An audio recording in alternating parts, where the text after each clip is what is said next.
Cześć, dzisiaj pokażę Wam, jak dużo szybciej zainstalować n8n na dowolnym Debianie. W naszym przypadku będzie to Raspbian, czyli edycja dla Raspberry Pi.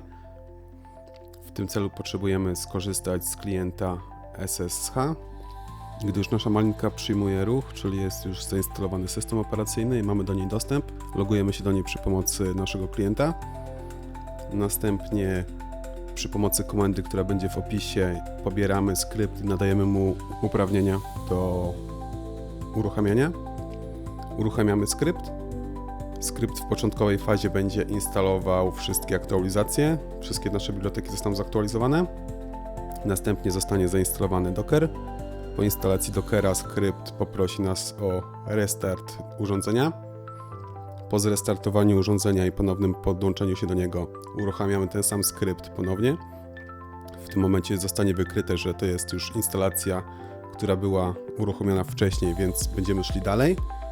W kolejnym etapie zostaniemy poproszeni o podanie domeny, pod jaką będzie miała być wystawiona nasza usługa, w tym przypadku n8n. Podajemy tą domenę. Podajemy też użytkownika i hasło, jakie chcemy nadać do Postgresa. W kolejnym kroku zostaną zainstalowane inne zależności. Zostaniemy też poproszeni o autoryzację naszej domeny w Cloudflare. W tym przypadku będziemy potrzebowali skopiować link, który będzie w konsoli do przeglądarki, następnie zaznaczyć w oknie przeglądarki odpowiednią domenę. Zostaniemy poproszeni też o nadanie nazwy dla tunelu. W kolejnym etapie zostaną pobrane oraz zainstalowane obrazy Postgres oraz n8n. Następnie zostaną uruchomione serwisy. Zostanie dodany skrypt do automatycznego codziennego backupu.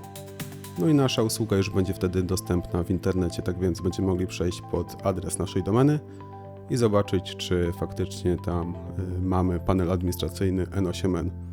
Należy też tutaj zwrócić uwagę na to, że ten panel będzie publicznie dostępny i trzeba jak najszybciej nadać użytkownika i hasło, tak żeby nikt inny się do niego nie zalogował.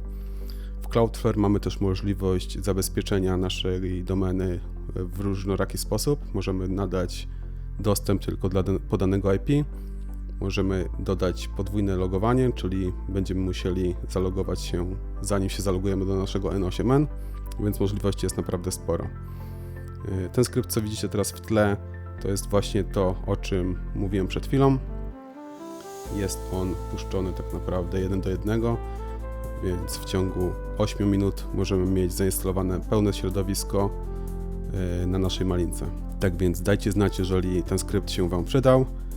Jeżeli będziecie mieli jakieś usprawnienia, ulepszenia co do niego, to też chętnie przyjmę każdy komentarz. Myślę, że będzie można go w przyszłości aktualizować.